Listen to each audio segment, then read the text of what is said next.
Nilinaw mga kababayan ng ating Pangulong Bongbong Marcos ngayon na wala man po na fishing ban na ipapatupad yung kanyang administrasyon. Kasi galit agad yung mga mangingisda po. Aminado yung ating Pangulong Bongbong Marcos na poorly explained niya. Hindi ko na ipaliwanag ng mabuti kasi. Ayan ang ating Pangulo, mga kababayan. Pag may mga pagkukulang, may mga pagkakamali siya na naisabi, hindi nalinaw ng maayos, immediately inaamin niyo po, mga kababayan. Tao lang po yung ating Pangulong Bongbong Marcos. Ang tao'y nagkakamali. Di ba? Importante po, yung pagkakamali, once na na-realize mo siya, itatama mo siya, di ba? Ito po yung sabi ng ating Pangulong Bongbong Marcos, no fishing ban, just avoid breeding site. Breeding sites, says Marcos. Para naman po may balikan pa yung ating mga mangingisda. Hindi maubos yung stocks ng ating mga isda sa karagatan. But before ko mga kababayan ibigay sa inyo yung kwento, click subscribe muna dito sa ating YouTube channel and hit the notification bell para lagi po kayong updated sa mga kaganapan dito sa ating bansa. Like and share na rin po ninyo ng ating video. At wag na rin po ninyo mga kababayan na skip yung ating mga commercial ads para tuloy-tuloy lang ang pag-unlad ng bagong Pilipinas. The land of fear. Yan mga kababayan yung sabi ng ating Pangulong Bongbong Marcos. Paglilinaw niya. Sabi niya rito, President Marcos on Saturday clarified that he would not impose a fishing ban on breeding sites, saying he was merely requesting fisherfolk to avoid areas where there is natural propagation. Para may babalikan pa kayo. Kasi pag inubos na ninyo, pati yung mga malilit na isda kung saan pinalalaki pa. Kaya dapat, wag doon sa mga lugar na identified ng ating Bureau of Fisheries and Aquatic Resources at as natural propagation sites. Tama po? Reasonable ba yung sinasabi ng ating Pangulong Bongbong Marcos? Reasonable yan, Mr. Maravillas. So sabi ng ating Pangulo, I did not explain it well. Hindi ko kasi na ipaliwanag ng mabuti. Di ba? I was not talking about a fishing ban. Hindi ko sinasabing bawal kayong mangisda. Pwedeng mangisda. Wag lang doon sa kung saan pinapalaki pa yung mga isda. Ganun po. What I am saying is where the breeding areas of the fish are, let us not fish there so that the fish could multiply para dumami pa. But there is no fishing ban. Paliwanag mga kababayan ng ating Pangulo. Yan po ang kanyang paliwanag. Malinaw, nababasa ninyo. Para dumami yung pwedeng mahuli ng ating mga mangingisda. Okay, tingnan ninyo. Konti na lang yung konti na lang yung isda na makikita natin sa mga market. Unang-una yung mga Chinese, binawal sa atin doon sa territory natin, sa Baho de Masinloc. Binakura na ng mga Chinese. Di ba? Tapos tayo naman dito po, walang pakundangan. Kahit yung mga breeding areas, gusto nating pasukin. Talagang, kukunti niyan yung ating mga huli. Di ba? So sabi ng ating Pangulong Bongbong, people could not make a living with a ban. Kaya wala niya akong, hindi ko binabawal. Hindi lang na ipaliwanag na mabuti. But we have to increase the fish population. I was talking to the fishermen earlier. They said their catch has already decreased. Pakaunti na pakaunti. sila mismo yung nagsasabi sa akin. So, importante anya na i-allow natin yung mga isda na makapangitlog para dumami yung populasyon. So, kailangan yung mga breeding areas, wag nating pasukin para mangisda. So, sabi rito, the President emphasized the need to address overfishing in both the country's aquaculture and lamented the sector's challenges including low catch because of the destruction of fish breeding areas.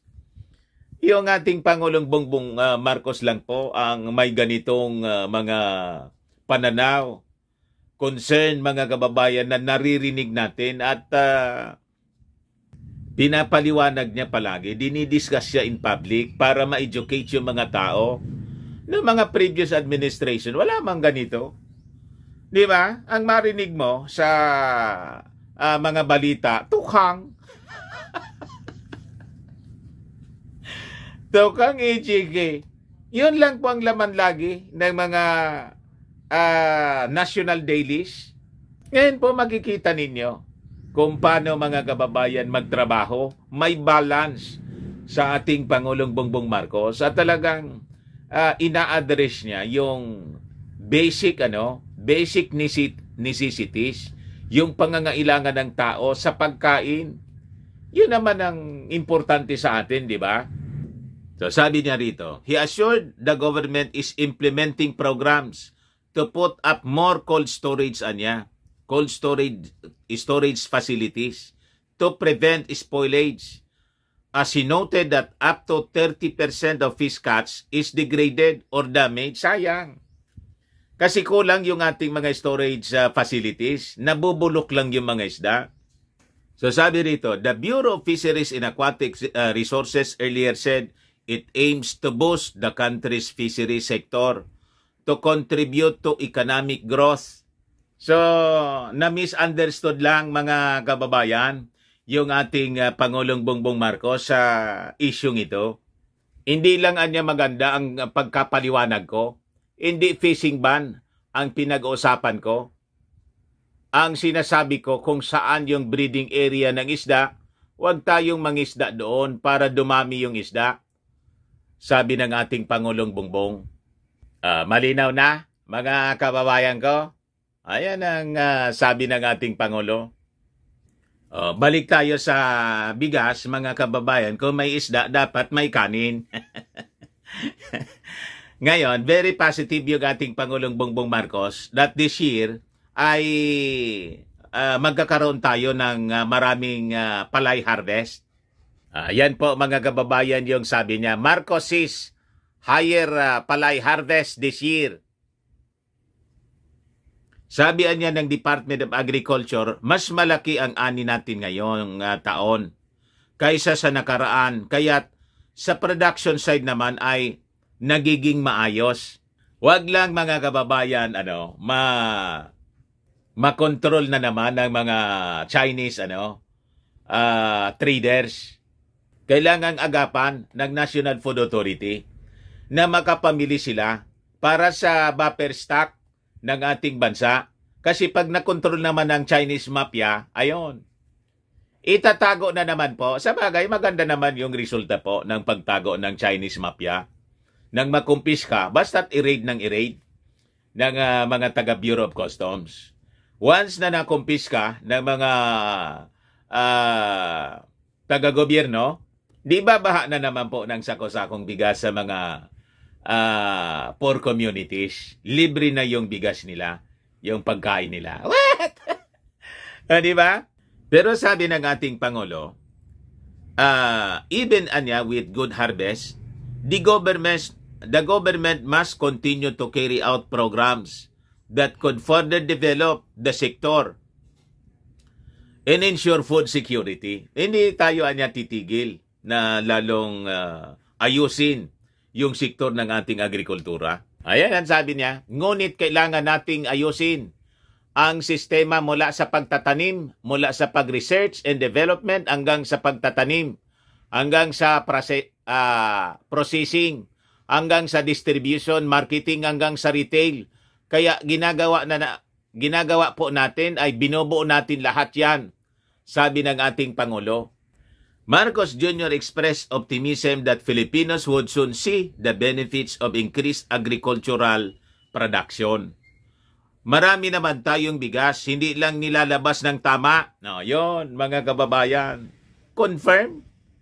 Napakaraming bigas, mga kababayan, na na-discovery, tinatago lang ng mga Chinese. Kaya't hindi problema ang supply sa atin dito sa Pilipinas. Artificial shortage po, hoarding ang ginagawa sa atin para ipahiya ang ating Pangulong BBM. May magamit na propaganda yung mga dilawan at mga anti-Marcos forces. Inasa likod pala po, mga Chinese mafia. Ayan man lang po, mga kababayan. Baka lang gusto ninyo po itong itry. Firmax Firming and Lifting Cream, pinapahid po sa mga pulses and affected area. Mainam po sa paninigas ng mga kaso-kasuan. Ito naman po, Automax Radiant Serum. Sa mukha naman yung application. Anti-aging po siya. You will look 10 years younger than your age.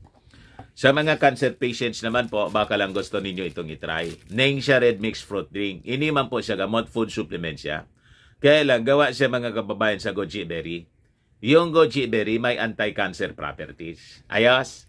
O, yung mga inquiries ninyo, dumiretso na lang kayo sa aming messenger sa Facebook para masagot namin agad. Ako po si Dante Maravillas. Bye-bye po. God bless.